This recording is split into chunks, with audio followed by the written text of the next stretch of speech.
Last Monday, 5 protesters, 4 veterans, and 1 military spouse were out Fort Hood trying to blockade a public street used by the military for mass deployments, in this case a deployment to Iraq. Now, although the convoy was only halted for about 10 seconds, activists dubbed the protest a success. They said that they would return during every successive deployment from there. Well, Iraq War veteran Mathis Shiro took part in that protest, and he joins me today from New York City. Good to see you, Mathis. So the media referred to you guys as, quote, a ragtag group of anti-war activists. So for you and your fellow veterans, I mean, what was the point of doing this? What exactly were you guys trying to achieve? Sure. Well, first, I'm an Iraq War resistor, not an Iraq War veteran. I fought for a year not to be an Iraq War veteran, and I am very proud to be a resistor, which is very much what this action had to do with. It was amazing. It was very audacious. It was the first of its kind. The media says all kinds of things. Ragtag is honestly not the worst descriptor. We had no organizational support. We had really no budget to speak of. We were a small cell of dedicated veterans planning and executing radical action against the military, against soldiers deploying to commit war crimes against the oppressed people of Iraq.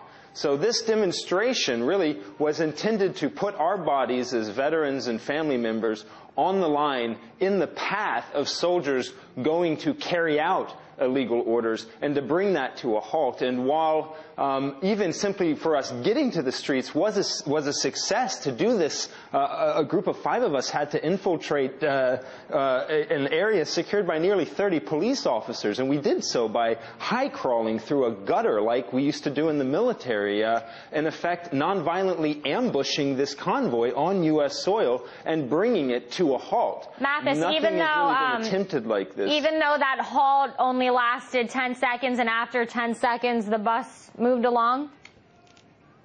Well, here's the interesting thing. Originally, the deployment was scheduled to actually occur at around 2 p.m. in the afternoon during broad daylight, which presented a very good situation for us. It allowed us as activists and organizers to plan to build a large demonstration. But the day of, our intel that we were getting from the base said, this has changed. They're up to something different now. They're pushing this back. And indeed, they pushed it back to 4 o'clock in the morning, which is quite a bit more than 10 seconds. And when we even arrived on the scene, there was an army of police officers there, clearly expecting us to be there. We'd been live streaming from the location where we were planning and staging.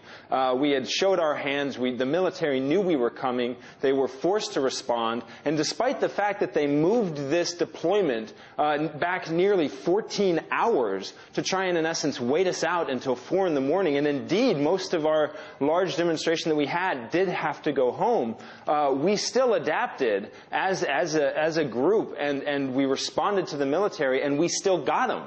I mean, we still managed to be on site at the exact moment the buses were pulling off base to go to the airport, get in the streets, get our banners unfurled that said, please don't make the same mistake we did, resist now, and the other that said occupation is a crime. The soldiers in these buses, this is the last thing that they saw on American soil before they went to get on a plane to go to Iraq. And I tell you, we're doing this because, you know, we were there, we care. We love these soldiers who are going to commit these war crimes. However, we are trying to wake them up. They need to understand that, you know, we are their friends. But Mathis, we are trying to stop them. Next time they get ambushed when they're in Iraq, it's not going to be nonviolent. The people there are going to resist them, and when it happens, it will be just. And we are trying to tell them this before they get there. I'm going to stop you right there. We're having this conversation just as Joe Biden arrives to Iraq to participate in a change of command and change of mission ceremony. The administration saying the war's over. We're probably going to hear that from Barack Obama tomorrow night as well. So isn't the war over? I mean, why are more troops even going there? Shouldn't they be on their way home instead? Let's address this issue. That's a very good question, and as part of what these actions bring to light is that less than a week after Barack Obama, in fact, announced the second end to combat operations in Iraq, I myself, after getting beaten out of the street by police and soldiers using rifles and dogs, did in fact see combat soldiers deploying to Iraq. clearly Barack Obama's rhetoric is as hollow as George Bush's was. These wars are still illegal, but the difference, the thing that Barack Obama has to face now is that there is a radical movement here at home that has now progressed to the point where we are taking direct action, and not just, anywhere, against soldiers deploying. We are reaching out to the people going to commit these crimes. And this is a new development. We're not calling Congress. We're not asking other people to do the job for us. We're putting our bodies in the line as veterans, as family members. And that came with consequences. We were expecting that arrest could have occurred. We were, in fact, amazed when it didn't. However, it doesn't excuse the fact that police still beat and threw Iraq war veteran and Purple Heart recipient Bobby Wittenberg, my dear friend and fellow organizer, to the ground. After which he commented, "There is no freedom in this country when I can bleed like that and be left here in the streets. This war's not over." Because Barack Obama or Joe Biden says combat in Iraq is over does not mean soldiers are going to stop dying. It does not mean they're going to stop killing people. The bloodshed will continue until we withdraw.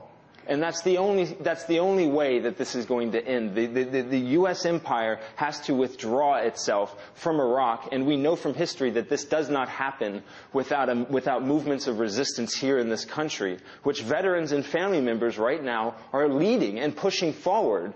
The government's got to recognize its military is at a breaking point, and we are about to push through these barriers which have been laid out for us and have stumbled us for close to a decade now. Well, you're definitely enthusiastic there about your views about these two wars and also about your actions there at Fort Hood. Mathis Chereau from Iraq Veterans Against the War, live there for us in New York City.